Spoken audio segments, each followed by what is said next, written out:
Anyone that's got industrial assets needs to figure out how do they begin securing, protecting, and managing those industrial assets in a safe, secure manner. Welcome to the Industrial Cybersecurity Insider. In each episode, we dive into the world of industrial cybersecurity. Join us as we cover the latest trends, innovations, and practical insights as we talk with leaders and practitioners across the industry.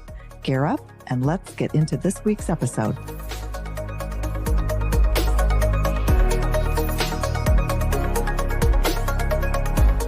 Hi, I'm Craig Duckworth. And I'm Dino Busalaki. And so what have you been doing lately, Dino? Because I haven't seen you, it seems like forever. The new year started and, budgets have opened up and clients are coming at us with all kinds of requirements in regards to help me with my cybersecurity and my manufacturing facilities. I'm the same way. My head's been swimming after the first of the year, and it's trying to get my feet back underneath me and get moving started with some of the new initiatives we've got going. What's on your mind today? What are you thinking? There's a lot of things on my mind, but one of the things I think we could talk about is one of the shifts we're starting to see in regards to managed services in regards to cybersecurity, specifically around some of the OT IDS software companies that have built service programs out of necessity in order to service their clients who were taking their tech. And because of there wasn't a lot of resources, experience, and skills out there, and this stuff is fairly new, even though it's been around for a decade now, some of these firms, is them wanting to move away from that, stick to being software companies and trying to find service organizations that can take on the responsibility of managing and maintaining these OT IDS platforms for manufacturers and in assistance with the clients. Well, and I look at that, and we've seen this. We've talked about this in the past. Organizations, resellers were signing up to resell these software companies. They were backing up to the door of a manufacturing site. They were dumping it off, washing their hands and saying, have a great day, see you later. And they're turning into shelfware. Organizations are now, the software manufacturers are starting to see let's call it churn, the lack of recurring with renewal rates. And they're trying to figure out that model of how do we ensure that there's what we call local adoption, localization, operationalizing this technology so that the client gets value out of the technology. Well, value and help, right? I mean, I think the pressures are still mounting in regards to risk, regulations, the board, the geopolitical environment they're up against out there. And with AI, coming at them like a freight train, how are we going to deal with this, right? How am I going to find the people? How am I going to build these practices? How am I going to provide, measurable services that are showing not only that it's, helping me with my operational efficiencies, but also protecting my manufacturing and operations. Right. No, totally get it.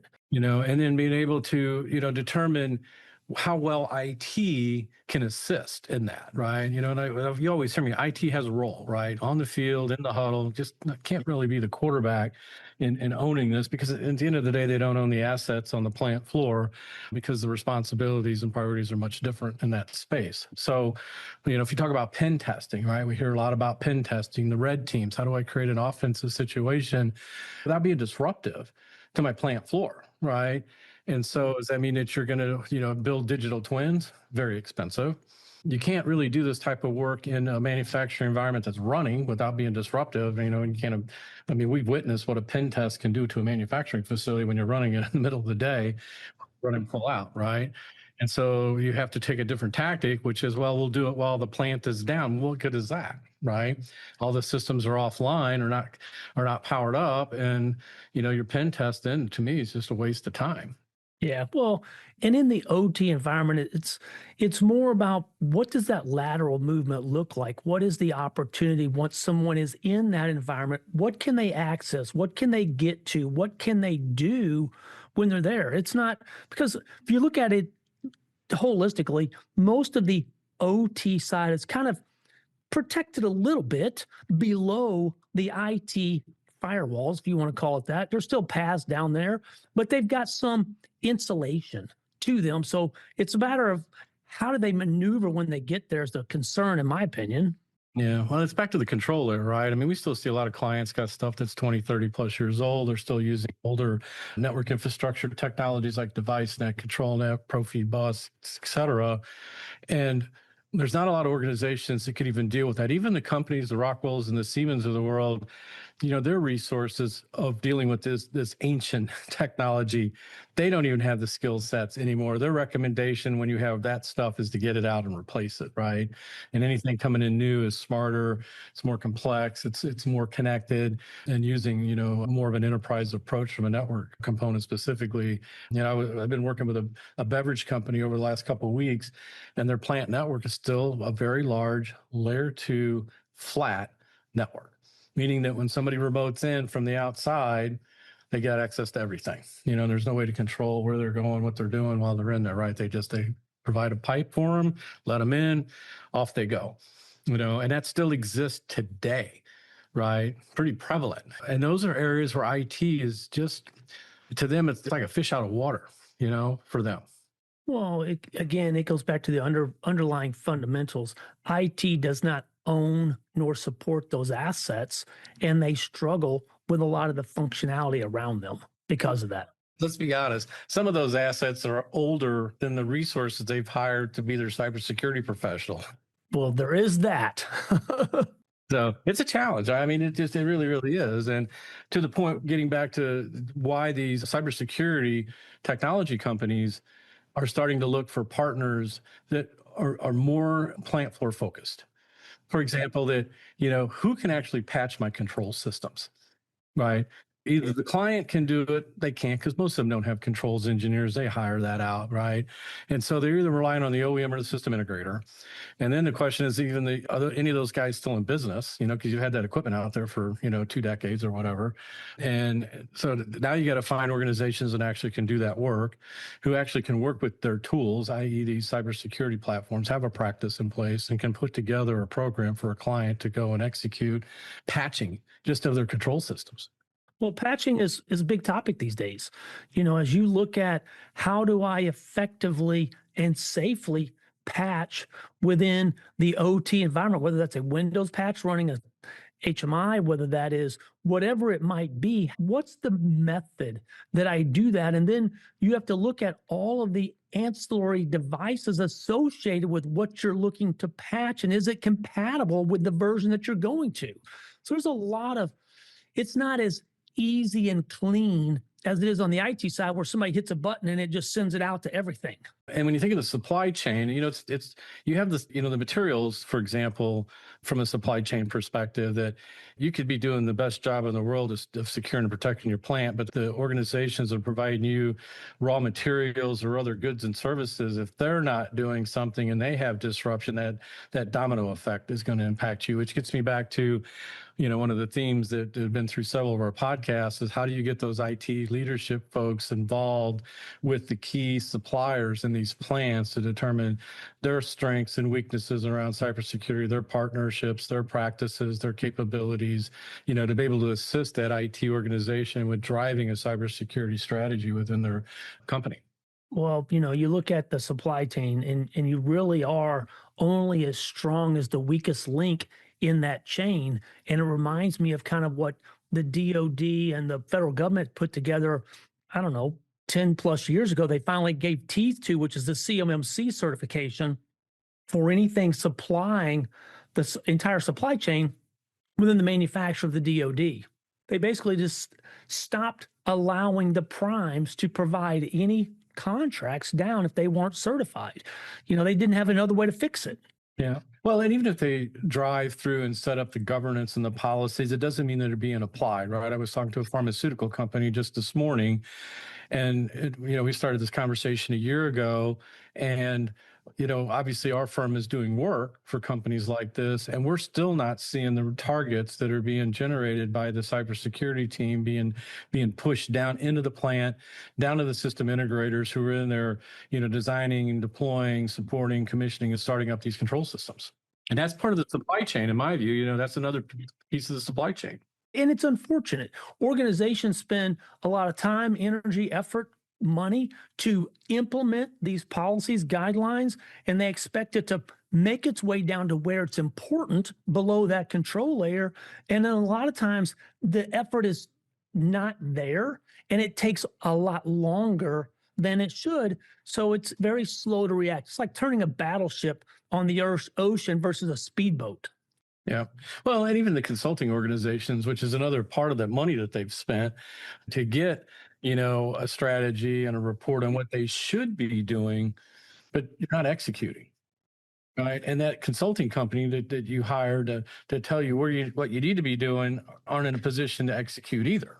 Otherwise, again, they would be dragging in these partners that are in there working in these plants all day, every day, finding out what their capabilities are and what they're doing. Yeah. Well, they're good at governance, they're good at compliance, not so much from a delivery and let's call it boots on the ground and being that last mile in making sure that it's operational. And the last mile is the hardest thing to get to in these plants. Without a doubt, it is, again, because of the life cycle, spanning decades and lack of documentation, the uncertainty of how that stuff is put together, how it works, what's communicating in that environment, what that infrastructure looks like, what can you even do with that aged out equipment and software and operating systems, and applications that they have in that environment. You got to think about the whole environment, right? You can't eat the elephant in one bite. But you should be able to get at least at a minimum start with an asset inventory to determine what your risk and vulnerabilities are and what you have in your house. And from there, you can start focusing on end of life, end of support assets, determine how to develop your capital plan to go after that stuff. Microsegmentation, back to my conversation with the beverage company that's got a very large flat layer 2 network, at the controls layer, putting in technologies that are actually monitoring what's going on in that space and reporting back, to the things that are the metrics that you should be concerned about. And treat it like it is a marathon. It's not a sprint, right? You got to start somewhere. And those companies that are cutting their budgets back in this space for whatever reason, to recognizing I don't have the people to be able to do this. I don't know who the partners that I should be working with. Back to the conversation of finding out who your system integrators are that are working in your plants to figure out what their capabilities are, and you got to get all the liars in the same room at some point in time. And, a lot of that includes the plant people and they're left out a lot of those conversations too, the local teams. Well, it's a mind shift. It changes the narrative. You look at the OT ecosystem and the mind shift. The method down here has always been very reactive and break fix methods. So you change that from, what you mentioned a while ago was life cycle replacement in that space. These IDS that give you full asset inventory with make, model, serial, end of life, end of support. Now you can begin building that capital budget for next year or next quarter or whatever your time window looks like. And you can have a forward-looking mentality that says, okay, in fiscal year 28, we've got 175 PLCs that are, pick a brand, that are end of life, end of support that we need to consider replacing with something else, or at minimum, putting controls around how do we make sure that they are the most secure in our environment, because there is nothing else we can do besides monitor them at that point. And how do you begin putting a plan together to do that? Yeah, well, and part of it, it's that coin operated mindset of most of these organizations that want to just sell technology, right? And we recognize that sometimes these sales cycles can be long for this particular area of cybersecurity and industrial environment versus somebody who's just focused on a quarter, right? And they're only going to spend time and energy on the things that they can close in that quarter versus trying to farm and work and understand what needs to be done in order really to deploy a solution, in a consistent manner to get the depth and visibility of that last mile in order to really start rounding out your cybersecurity posture within these environments. And I think that's I don't want to be a hypocrite. Obviously we're in the business to provide services and make money as a company. But at the same time, I don't look at it as I'm only concerned about this quarter and a quick hit sales cycles just so I can make the deal and move on. I know it's the long-term play in order to do this right. If you'd like to sponsor an upcoming episode or be a guest on Industrial Cybersecurity Insider, reach out and let us know. Use the links in the show notes below and connect with us to share your expertise with our growing community of industrial cybersecurity professionals. Now, back to the show. Yeah, you're starting to be looked at as a strategic advisor and a partnership to that organization when you're looking at multiple years worth of value creation for that organization, not a quick sale and walk away. But again, it's changing that mindset and bringing more value to the organization. Yeah. And the other thing we're starting to witness too, I know you mentioned just a few minutes ago talking about Shelfware. Well, now we have organizations that have had these tools out there for a number of years, 3, 4, 5, 6 years. And they recognize that the first one they went with wasn't the best choice. Right. And so now they're recalibrating and thinking, well, now I need to go look at another tool. And then there are those that I think picked a really good tool, just didn't implement it or manage it properly, to waste time and energy going look at another tool, right? Which is not necessarily the best course of action either. So, generally speaking, we're starting to see a shift of people changing from one to the other. We've seen the mergers and acquisitions, right? Here just recently, 2 big ones with Nozomi, just in the past few months, moving to a very large, really IT organization. Well, except for Mitsubishi with Nozomi, is more of an automation company versus ServiceNow, which is IT picking up all of this, right? Obviously, Dragos and Clarity are still out there independent, working. But we are starting to see flips in technologies because the company just wasn't seeing the value or the benefit of the tool that they bought.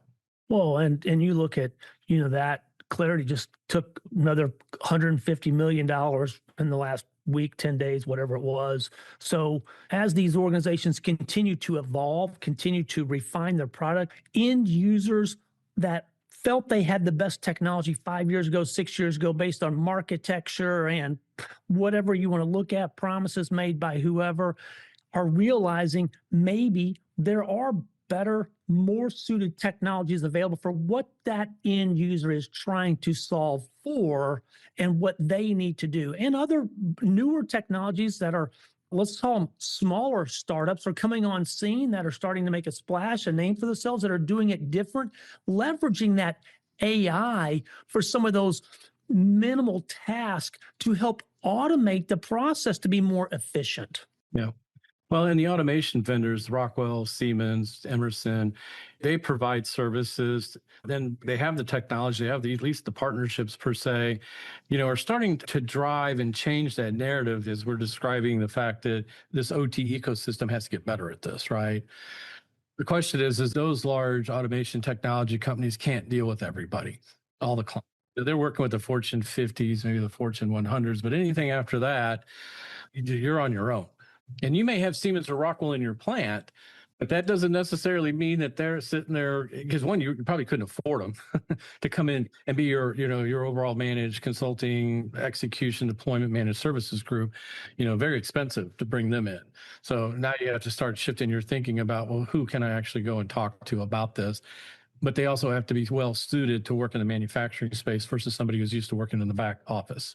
And I would say every manufacturing site that I've been in, I know that you have, there's no one automation vendor exclusively in that facility. There will be many that we run across, and it's going to be difficult to get an OEM, i.e. Rockwell or Siemens or Schneider, that is a manufacturing technology company, to go in and support all of the manufacturer make and models, not just their own, versus a systems integrator that is accustomed to working with a mix and myriad of everything that's there, no matter what it is, because the facility just says, make this stuff work. Right, because they're agnostic, right? They were built that way to work with the various auto technologies out there for manufacturing.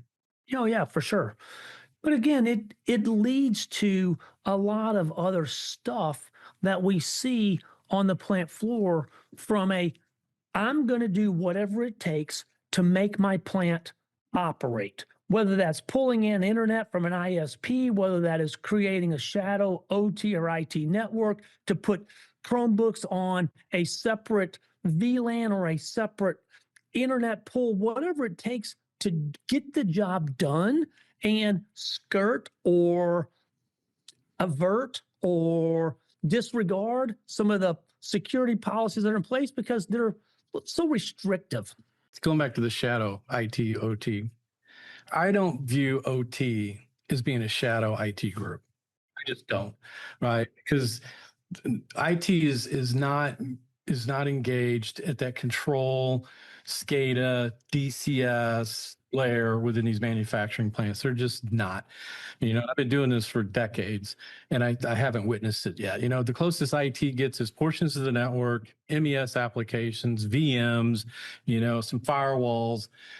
That's the EDR, is the gist of what they're really trying to drive. And even on the EDR front, we don't even put EDR in the HMIs that we design and build for the clients, because we know that managing and administering that technology within that control system environment can be very disruptive, right, to the operations.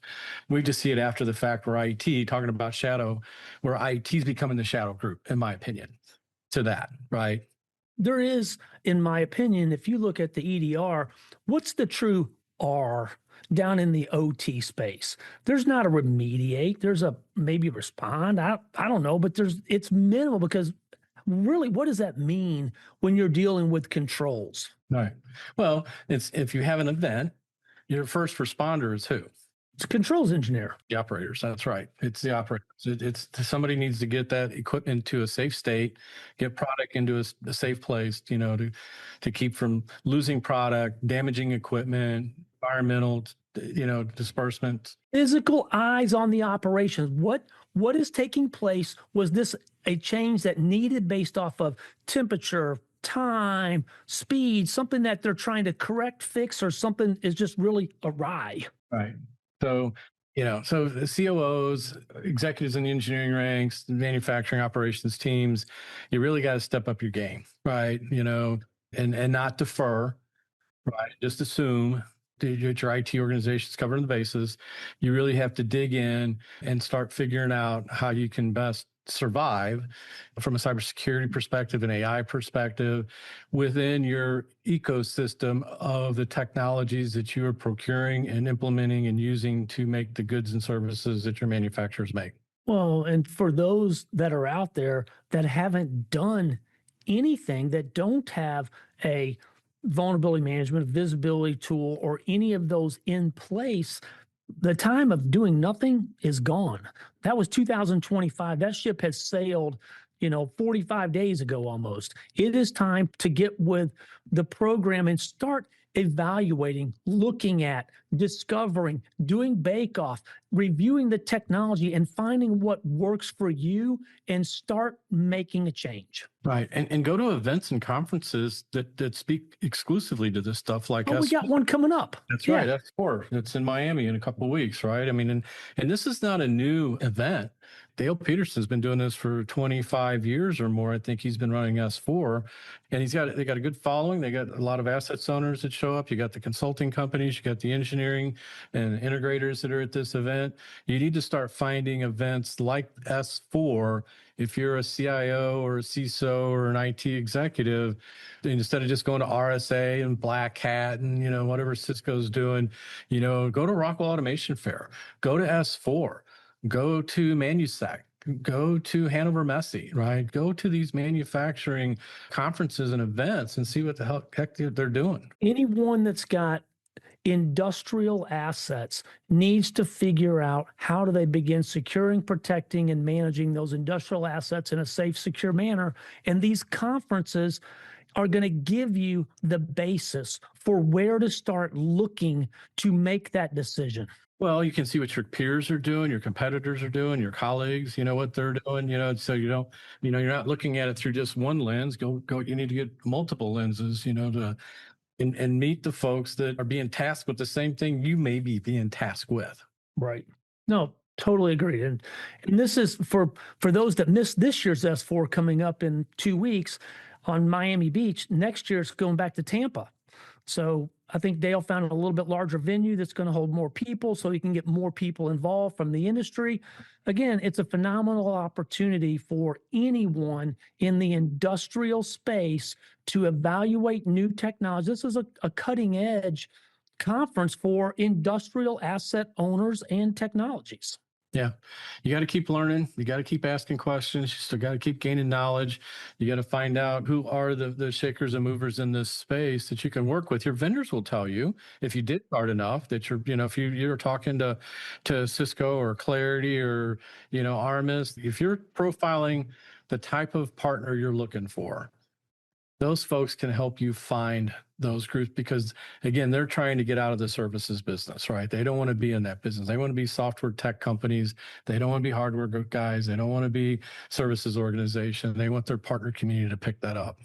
Well, again, you look at organizations like Design Group and the versatility that we have across the automation industry and the various makes, models, manufacturers that we can work on, support, the tools that we have the ability to bring in and help manage from an operations. It's very vast. Where if you are pick Clarity or pick Armis or pick Nozomi, whatever that is, then you're trying to train an entire team, and the number of people that you have to have is astronomical. At Design, we've got 1,600 pros, and there's a vast experience level across all of that industry. It's not just one. That's not an overnight gathering of talent. That's right. And chances are pretty good if you're in the food and bev industry, we're already working in your manufacturing plants, really likely. Same thing with life sciences, pharmaceuticals. You can go down the list of some of the big verticals that we operate in, but you need to find out who they are. Going back to that conversation from an IT perspective, who are they working with? Who can I talk to? My message to that would be, don't go down the path alone. Talk to your systems integrator, talk to your ecosystem, talk to a peer that you feel is non-competitive in nature, and ask them, what are they doing? How are they addressing it? Board members across all verticals are having these conversations. They're expecting the C-level down to begin addressing this if they have not already started. It's coming.